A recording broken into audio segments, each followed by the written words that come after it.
Assalamualaikum warahmatullahi wabarakatuh.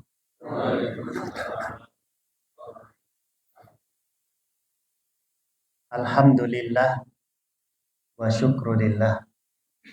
La haula wa la quwwata illa billah. Asyhadu an la ilaha illallah wa anna Muhammadan Rasulullah. Allahumma shalli ala habibina wa syafi'ina Muhammad sallallahu alaihi wasallam wa ala alihi wa sahbihi ajmain, amma ba'du. Qala Allah ta'ala, ya ayyuhalladzina amanu taqullaha haqqa tuqatih wa la tamutunna illa wa antum muslimun. Ibu-ibu, bapak-bapak, jamaah pengajian Masjid Al-Ikhlas, semoga kita yang ada di masjid ini, apa yang sudah kita laksanakan barusan berupa sholat berjamaah, sholat maghrib, dilanjutkan dengan pengajian, dan insya Allah dilanjutkan dengan sholat isya secara berjamaah, semuanya diterima oleh Allah Subhanahu wa Ta'ala. Tadi sudah disampaikan oleh panitia bahwa pada kesempatan kali ini kita akan membahas hadis nomor 9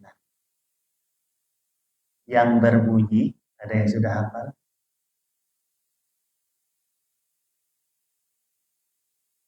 Kalau sudah hafal berarti sudah mempersiapkan materi sebelum berangkat.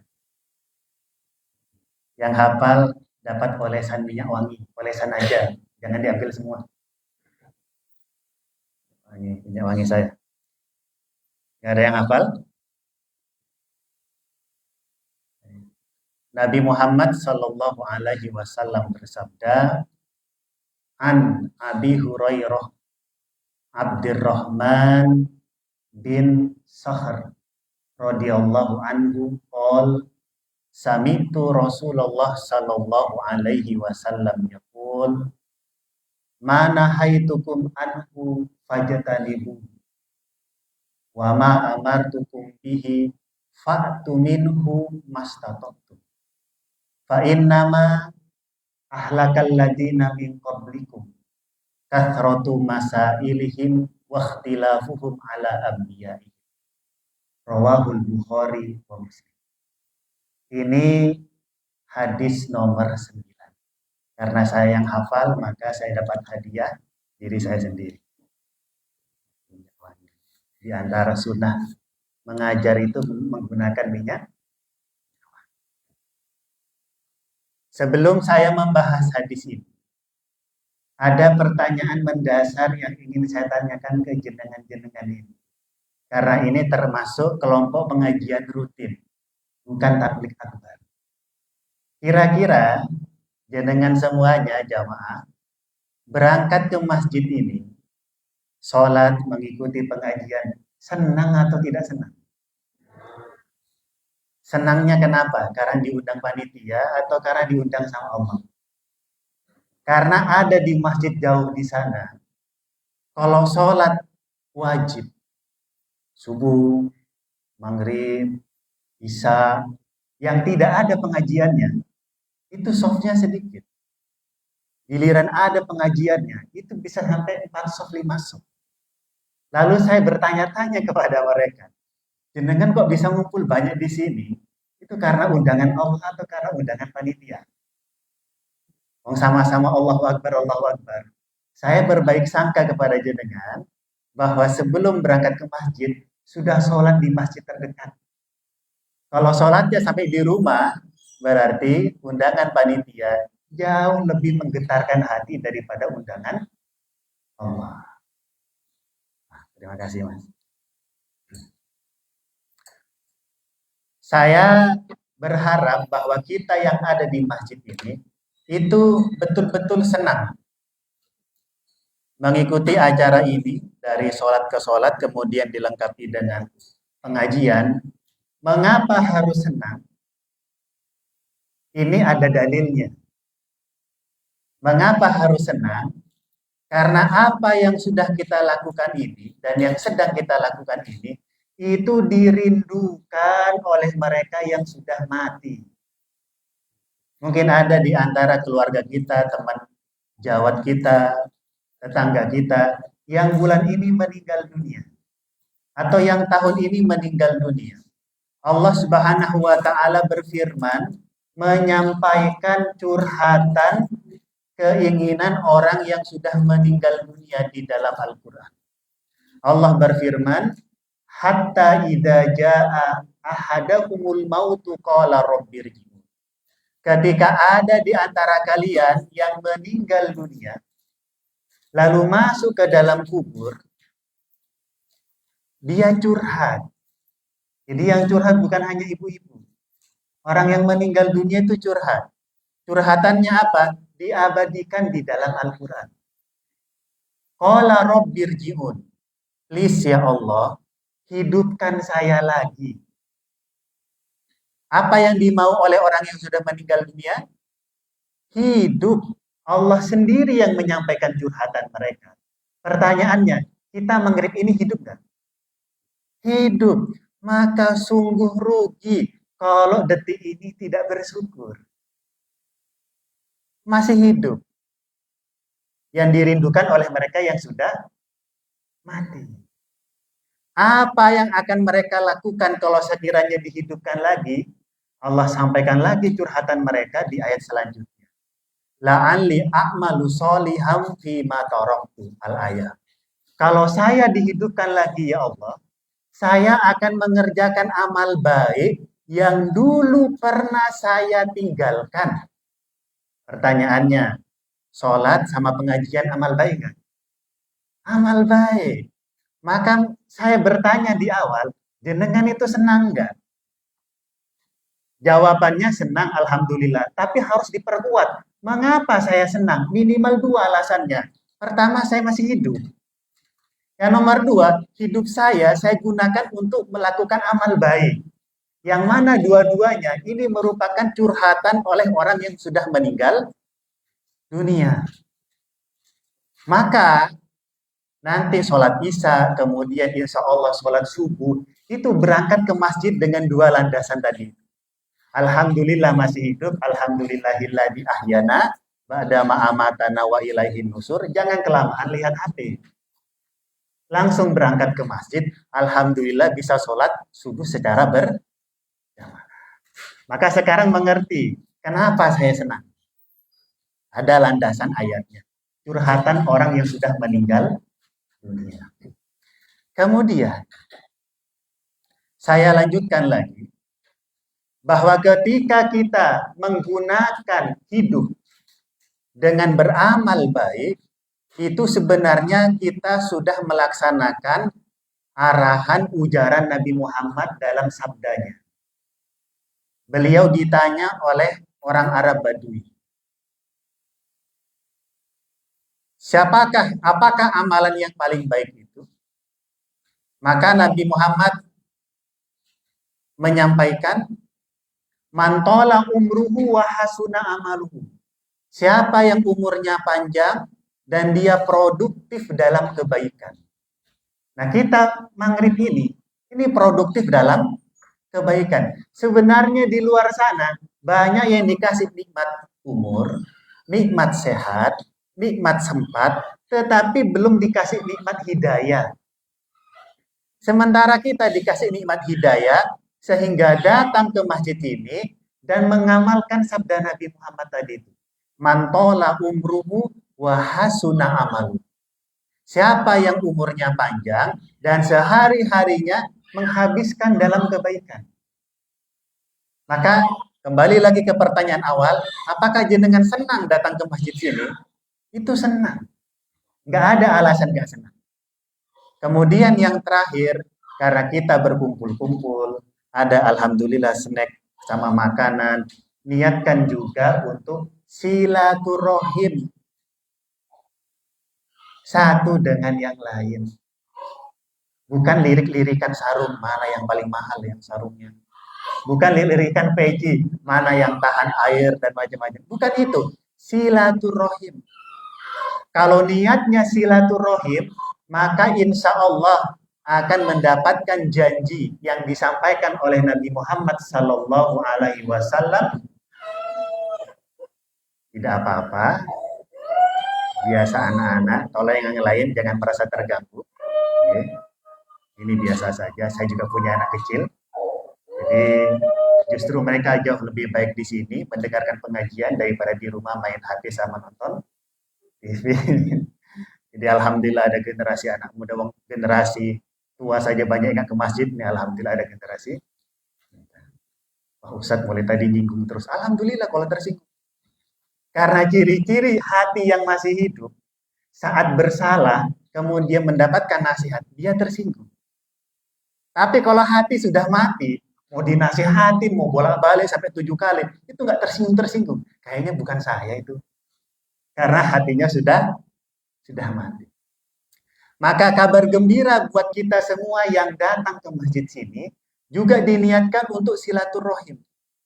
Nabi Muhammad menjanjikan buat kita dalam sabdanya, man ahabba ayyubasatu alaihi fi rizkihi wa ayyan sa'alahu fi atharihi falyasil rahimah.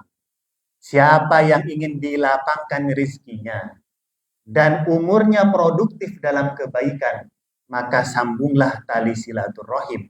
Dan tali silaturahim yang paling dekat, yang paling afdol adalah menyambung tali silaturahim dengan keluarga kita sendiri, terutama ibu dan bapak jika beliau masih ada. Jamaah yang dirahmati Allah Subhanahu wa taala, saya mengerti betul bahwa kita orang Indonesia sebagian itu punya kelebihan yang tidak dimiliki oleh orang Amerika dan lain-lain. Apa itu? Orang Barat sebagian dari mereka, kalau mau tidur, itu kadang harus minum obat tidur, kadang ke psikiater dan macam-macam. Kita orang Indonesia sebagian, baru ngelihat khotib naik mimbar, itu sudah ngantuk. Termasuk juga dengar pengajian, itu sudah mulai ngantuk. Apa yang menyebabkan kita ngantuk? Itu diantaranya yang tidak kasat mata, karena ada jin spesialis pengganggu di dalam masjid, namanya jin khonzab. Kalau punya anak atau keluarga khonzab, segera ganti nama. Namanya jin khonzab. Biasanya ada di sebelah kiri. Yang tidak nampak. Yang tidak nampak. Maka kalau ngantuk-ngantuk, itu memang kerjaannya mereka. Dan cara mengusirnya sederhana, nggak perlu pakai ayat kursi. Cukup menyampaikan, mungkin ini saja yang dapat saya sampaikan, kurang lebih dan mohon. Itu langsung seger semua jamaah. Ini karena nanti ceramahnya cukup lama, sampai jam 7 lewat 9 insya Allah. Nah, siapakah yang mampu berjihad di antara kita? Yang tidak ngantuk. Kalau saya insya Allah nggak ngantuk karena saya ngomong. Kalau jamaah sampai nggak bisa ngantuk itu luar biasa. Bismillah.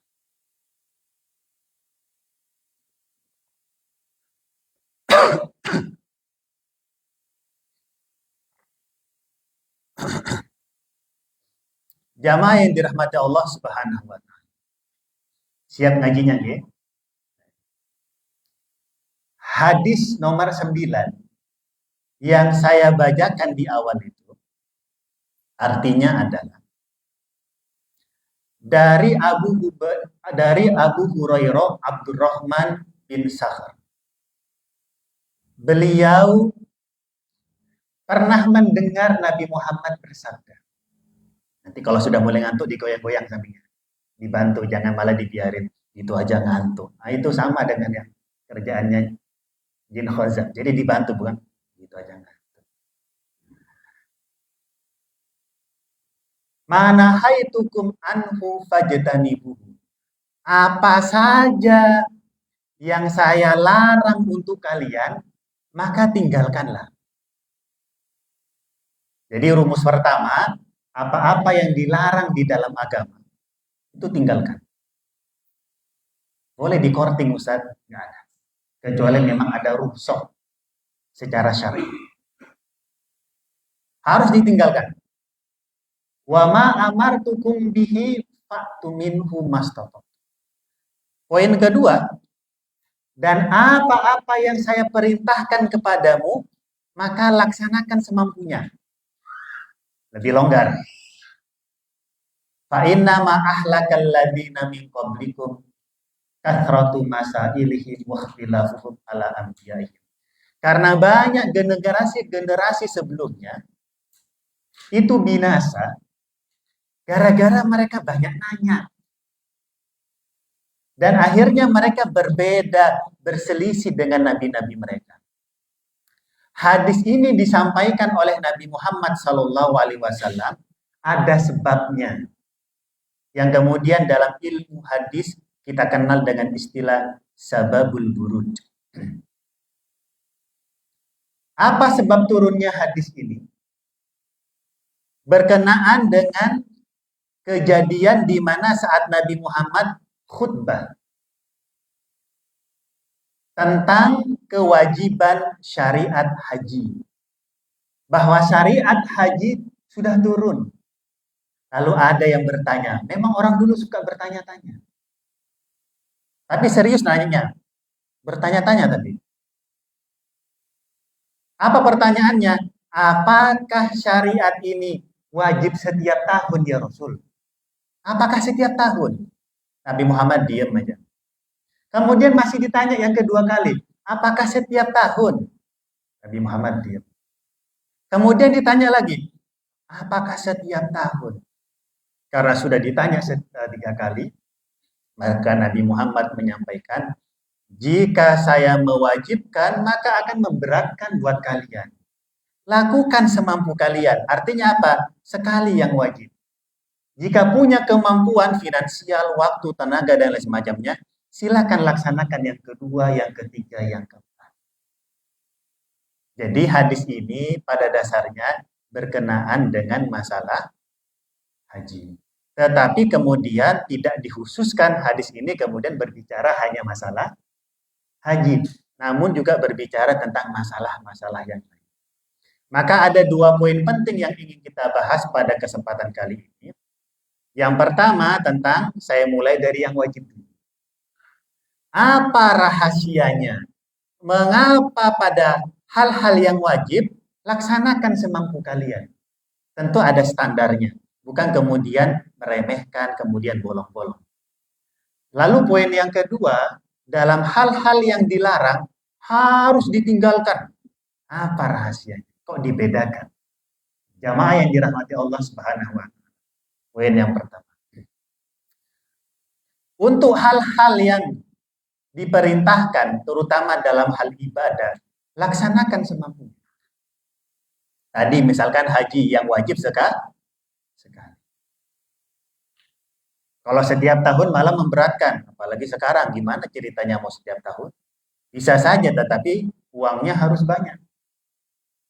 Meskipun tidak semua orang haji pakai uang, tapi secara umum pakai uang.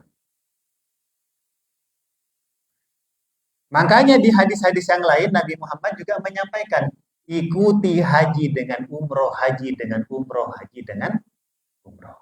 Umroh dengan umroh, umroh dengan umroh, umroh dengan umroh. Karena di antara keduanya menggugurkan dosa-dosa. Atas izin Allah Subhanahu wa taala saya bersyukur. Alhamdulillah, kurang lebih 1,5 bulan yang lalu saya juga habis pulang umroh. Bersyukur kepada Allah Subhanahu wa taala, mudah-mudahan jamaah yang belum umroh dipanggil oleh Allah Subhanahu wa taala. Dan yang sudah umroh dipanggil lagi. Mengapa bahasanya dipanggil? Ini tolong tersinggung. Kalau mau tersinggung silakan. Mengapa bahasanya dipanggil? Bukan punya uang. Ada orang punya uang 200 juta.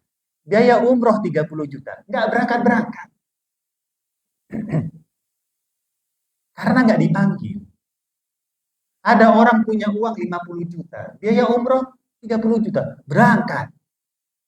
Bahkan ada yang berangkat umroh nggak pakai uang. Kemarin saya sama rombongan, itu ada 11 orang. 5 orang itu nggak pakai uang. Maksudnya uangnya sendiri. 6 orang pakai uang. Bahkan 2 di antara 11 rombongan saya itu berangkat umroh bareng saya karena dapat hadiah hafal Al-Quran 30 juz. Yang sudah dites hafalannya. Jadi, umroh sama haji itu panggilan. Maka berdoalah kepada Allah. Ya Allah, tolong panggil saya. Tolong panggil saya. Pas sudah dipanggil, panggil lagi saya ya Allah. Panggil lagi saya ya Allah. Karena dalam catatan sejarah, semoga nggak salah hitungan saya, Nabi Muhammad itu umroh kurang lebih sampai 4 kali. Dimulai dari tanggal 6 Hijriah. Tahun 7-nya umroh lagi, tahun 8, tahun 9, tahun 10, baru kemudian yang wada, kemudian beliau perpisahan. Hampir beliau tiap tahun melaksanakan umroh. Nah, dari sinilah kemudian untuk urusan-urusan yang sifatnya ibadah, apa yang diperintahkan oleh Allah Subhanahu wa taala melalui Nabi Muhammad, kerjakan semampunya. Namun ada standarnya. Contoh yang kedua seperti sholat. Udah mulai ngantuk? Goyang-goyang. Sambil minum boleh. Kalau sekiranya minum bikin gak ngantuk, silakan. Jangan lupa minumnya membaca Bismillahirrahmanirrahim. Kalau enggak nanti barokahnya diminum sama saya kesel Ustaz sama setan Ustaz. Kenapa? Gara-gara setan Ustaz, tak kerjainlah setan.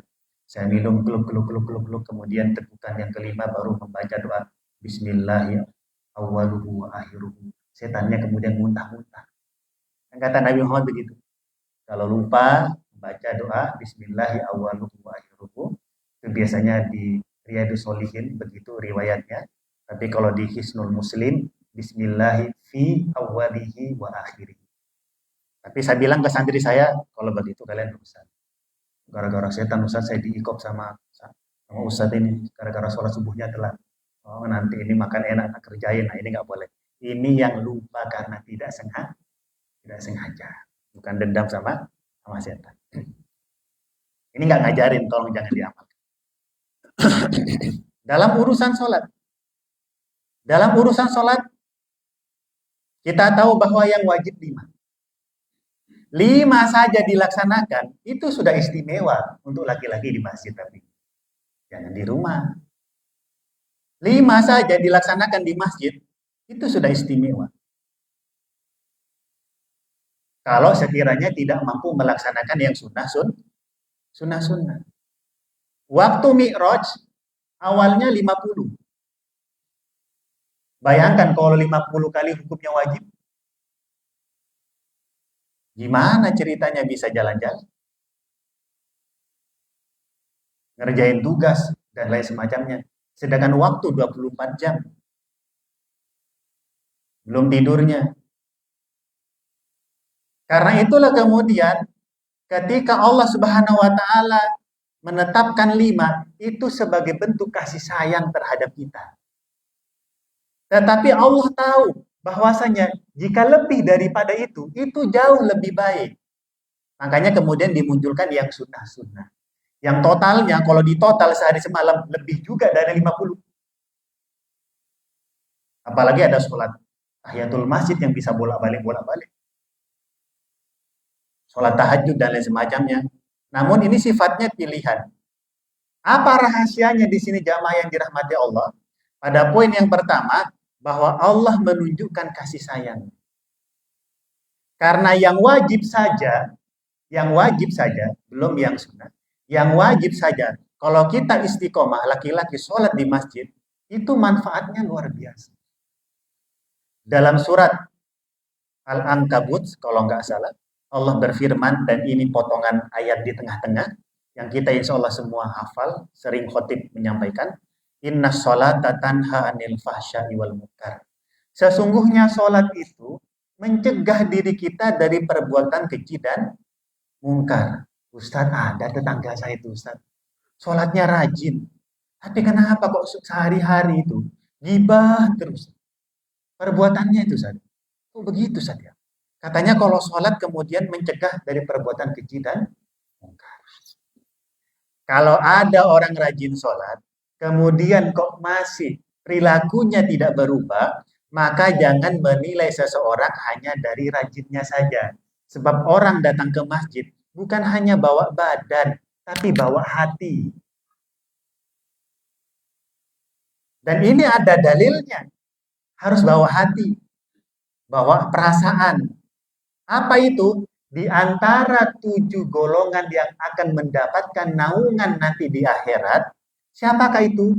Warajulun qalbuhu mu'allakun fil masajid. Orang-orang yang hatinya tergantung rindu di masjid. Dan orang yang ketika masuk ke masjid, badan plus hatinya juga di masjid, itu ada tanda-tandanya, nggak ngaku-ngaku. Tanda-tanda yang pertama, rakaat pertama imamnya waladhdallin amin yasin. Itu kalau yang hatinya nggak ada di masjid, aduh lama ini. Apalagi Ramadan, sengaja cari masjid-masjid yang cepat. Kalau imamnya lama, dulu kayaknya kita satu angkatan.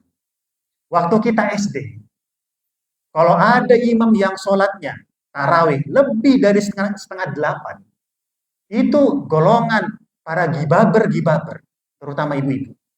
Mereka yang suka gibah-gibah itu, gibaber. Itu pasti akan menghina dalam tanda kutip imamnya. Kenapa? Karena lebih dari setengah 8 ada film tersanjung. Tersanjung itu. Wah, itu luar biasa. Itu tandanya hatinya tidak ada di masjid. Jadi nggak pernah protes dengan imam yang lama itu. Kalau hatinya ada di masjid. Dan ciri-ciri orang yang hatinya ada di masjid jamaah, itu habis salam, itu nggak langsung bubar. Zikir dulu, sama sholat sunnah. Karena ada sebagian masjid di sana, saya dapat jadwal tetap khutbah Jumat di beberapa kampus di kota. Itu suka ada. Panitia bilang bahwa di belakang ada snack, makanan, nasi kotak, nanti akan diambil habis sholat Jumat.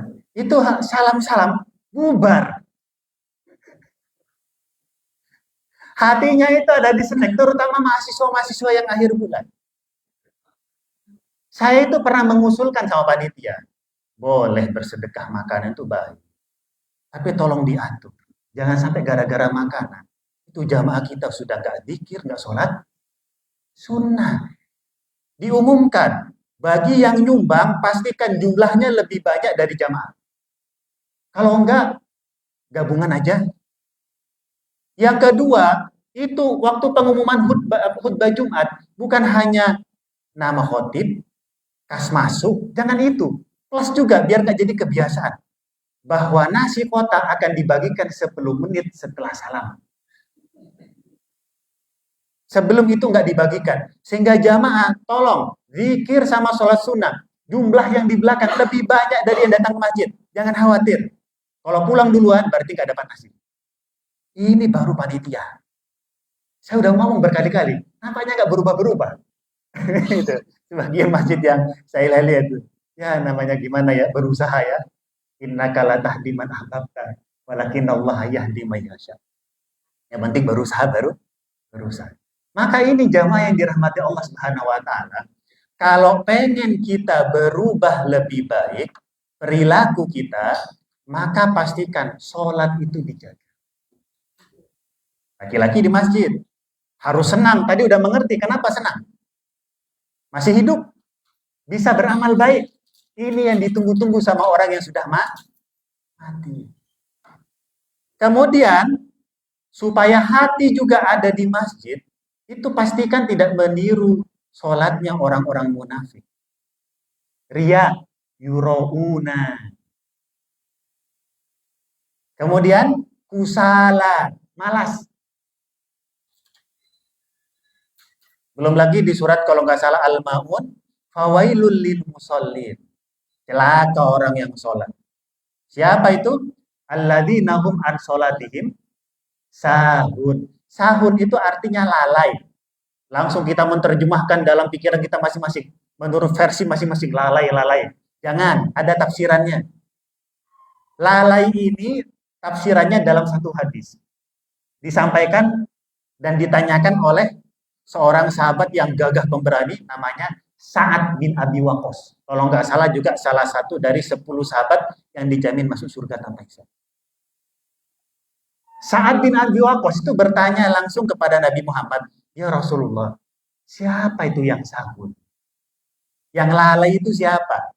Apa definisi lalai menurut ayat tadi?" Lalu Nabi Muhammad bersabda, "Alladzina yata'akhkharuna sholat an waktiha." Mereka yang menunda-nunda sholat dari waktunya.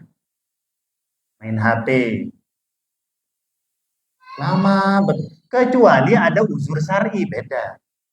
Main HP, ngopi di warung, rapat. Sebenarnya rapatnya udah selesai. Ngobrolnya aja yang panjang. Arisannya udah selesai. Rumpinya yang panjang. Pulang-pulang ke rumah, 15 menit sebelum asar, baru sholat.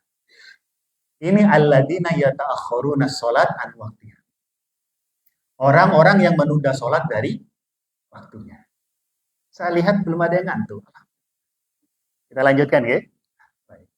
Jamaah yang dirahmati Allah Subhanahu wa taala, pada poin yang pertama ini, melaksanakan yang standar saja itu manfaatnya luar biasa.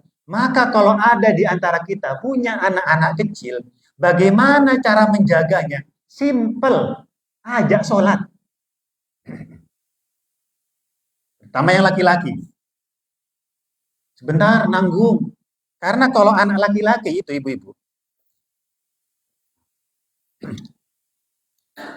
kalau pegang HP-nya masih seperti ini, itu dipanggil masih noleh. Tapi kalau sudah miring seperti ini agak lama nolehnya. Pasti ngerti apa yang mereka lakukan. Game. Bikin komitmen sama mereka. Karena kita lepas game 100% susah. Zamannya mereka. Zaman kita main gendong-gendongan. Beda. Makanya ibu-ibu sekarang sama dulu, itu marah-marahnya beda sama anak-anak. Dulu, Tanwin, pulang, main terus. Balik. Anak sekarang malah diusir. Di rumah terus. Keluar. Kebalikannya. Karena suka main HP, sosialnya kurang. Maka pastikan supaya pribadi mereka tetap baik, waktunya sholat, komitmen sama mereka. Pokoknya, Kak, waktunya sholat, semuanya dilepas. Bapak sama Ibu akan suka tetap kamu main HP dalam waktu yang terbatas, tapi waktunya sholat. Ini perjanjian kita. Kalau enggak usah main HP. Ini cara kita menjaga. Karena yang menjaga bukan diri kita. Allah langsung dengan janjinya. Inna sholata tanha anil fasya wal munkar. Ada anak-anak kita pergi kampus ke kota lain, kita nasihatin jangan ini ya, jangan ini, hati-hati di jalan. Iya, ternyata enggak juga. Kalah sama lingkungan di sana. Karena lingkungan mempengaruhi. Tapi kalau mereka menjaga sholatnya, maka dijaga dengan Allah dan ingat sama pesan orang tua. Betapa luar biasa manfaat mengerjakan sabda Nabi Muhammad, wa ma amartukum bihi fa'tu minhu mastata'tum. Laksanakan semampu kamu, tapi standarnya yang bagus. Tadi bab sholat. Kemudian di bab sholat sendiri, bagaimana sekiranya lebih daripada itu? Sekiranya lebih daripada itu, maka akan lebih juga manfaat yang akan diterima. Cuman kalau sampai itu diwajibkan, takut memberatkan. Jangankan yang sunnah-sunnah, sikat gigi saja sekiranya diwajibkan, takut memberatkan. Bahasa Nabi Muhammad, takut memberatkan. Saking berkasih sayangnya Nabi Muhammad. Beliau bersabda, laula an asyukko ala ummati, la amartuhum bisiwaki ma'akulli wudu'in. Sekiranya tidak memberatkan untuk umatku, saya perintahkan mereka bersiwak setiap kali mau wudhu untuk melaksanakan sholat. Tentu ini jangan dipakai untuk merek-merek tertentu yang sudah ada tulisannya 2 kali sehari. Ya sudah, itu ukurannya. Nanti malah 5 kali sehari. Keropos, maksudnya siwak tadi yang bahan dasarnya adalah kayu tadi itu. Kalau yang sudah pabrikan, ya sesuai aturan.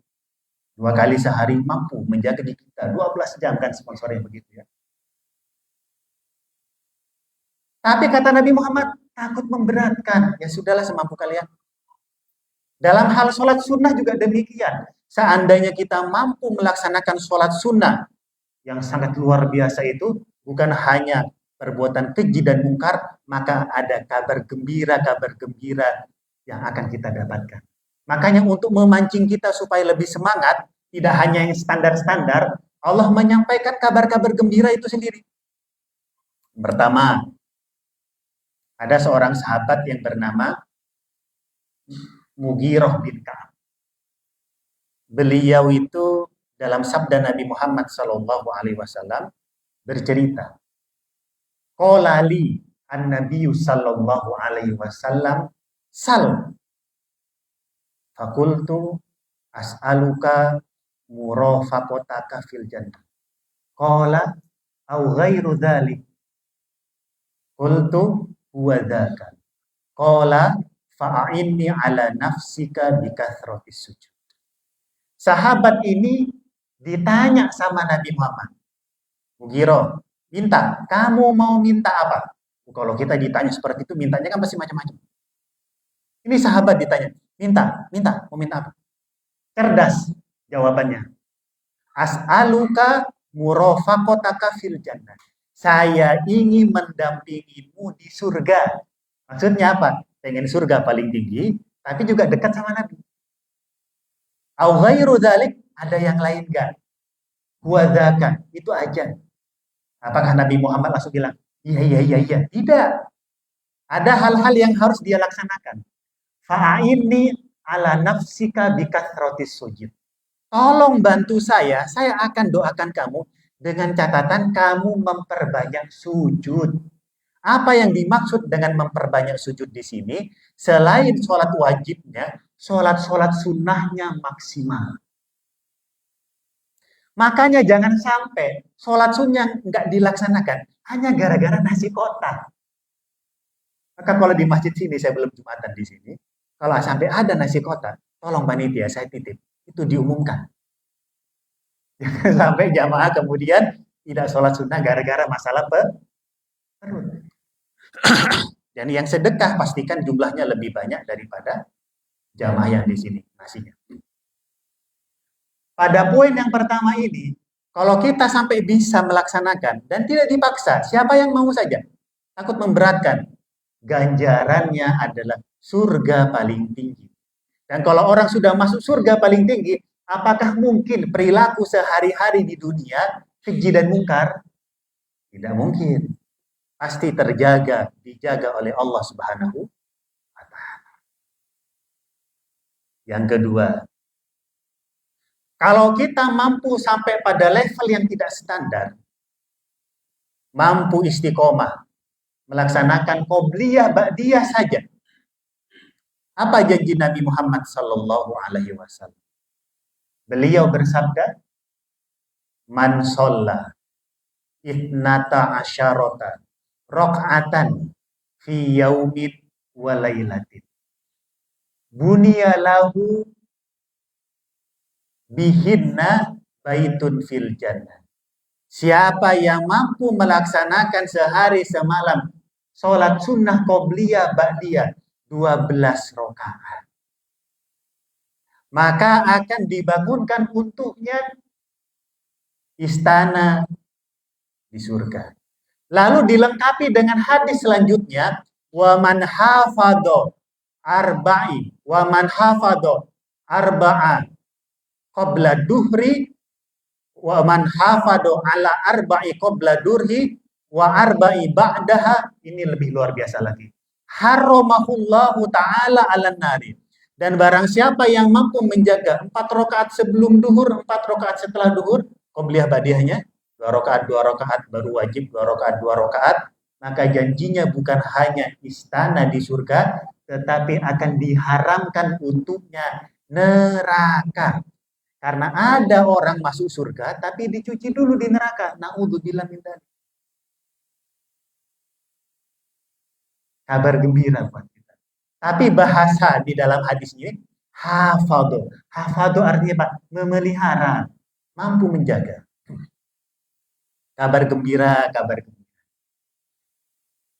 Kemudian yang ketiga, kita juga mendengar bahwasanya di antara keutamaan sholat sunnah ini, nanti waktu penghisapan, yang pertama kali dihisap itu sholat. Kalau kemudian sholatnya dalam pandangan Allah, IPK-nya 4.0, baik, maka amalan-amalan selanjutnya, itu cara penghisapannya itu cepat, ringan.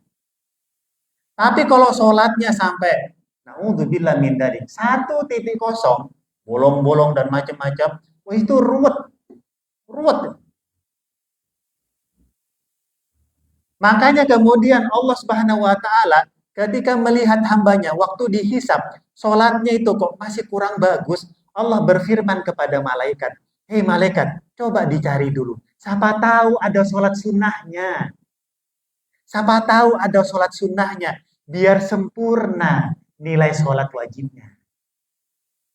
Artinya apa? Manfaat dari sholat sunnah yang kita laksanakan, itu akan menyempurnakan sholat-sholat kita yang kurang sempurna. Macam-macam sebabnya kenapa nggak sempurna. Ada yang faktor eksternal, ada faktor internal, ada yang faktor psikologi, dan lain semacamnya. Tapi paling tidak, secara landasan hadis, Nabi Muhammad pernah menceritakan hal-hal yang membuat kita sholatnya menjadi tidak, kualitasnya tidak maksimal. Pertama, sabda Nabi Muhammad sallallahu alaihi wasallam, "Idza syakka ahadukum fi sholatihi falam yadri kam shalla ahalatan aw arba falyatroh asyakka wal yabna ala mastaiqona thumma yasjudu sajadatain qabla ayyusallim fa in kana shalla khumsan syafa'na lahu sholatahu wa in kana shalla tamaman kanata targhima lisyaiton." Hadis ini berbicara tentang godaan setan terhadap kita saat sholat. Kan tadi kita sudah kenalan tuh namanya. Siapa namanya? Khanzab. Khanzab. Jangan sampai keluarga kita ada yang punya namanya. Segera ganti KTP. Khanzab. Tugasnya menggoda. Kata Nabi Muhammad, kalau ada yang mengalami ini, boleh ngacung tangan. Jika di antara kalian ragu dalam sholat, ketika sholat ya, ini dapat 3 rakaat atau 4 rakaat ya. Itu Bu ya. Biasanya yang sholatnya sendirian. Kalau sholatnya berjamaah, imamnya. Makmumnya kan tinggal pasrah aja makmum. Imamnya salah tinggal bilang subhanallah. Kalau tipe-tipe makmum ngikut aja. Nah, kalau bapak-bapak sholatnya di rumah sendirian, 3 atau 4 ini ya. 3 atau 4, apalagi pulang kerja capek-capek. Kata setan kesempatan saya ini. 3 atau 4 ya. Maka pilihlah yang menurutmu mana yang kamu cenderung lebih yakin. Baik Ustaz, menurut ilmu kirologi saya kira-kira 51% 4. Meskipun agak ragu 49% 3. Karena nggak ada yang ngasih tahu. Sendirian. Kalau ada yang ngasih tahu malah kabur. Pilih. Falyatroh asyaka waliyabna ala mastaikona.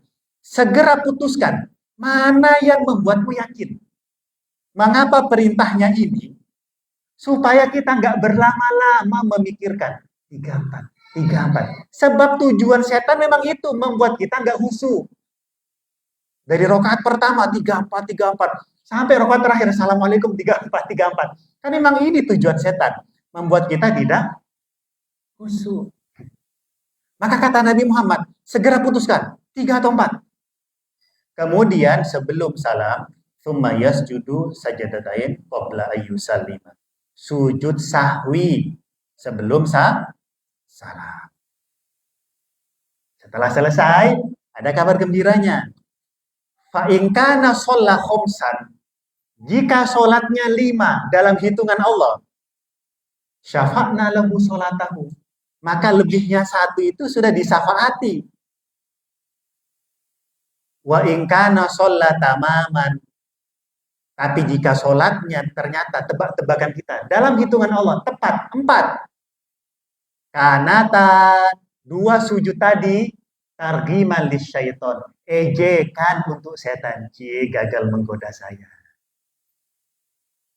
Itu yang membuat kita tidak khusyuk. Makanya adanya sholat sunnah itu untuk menyempurnakan.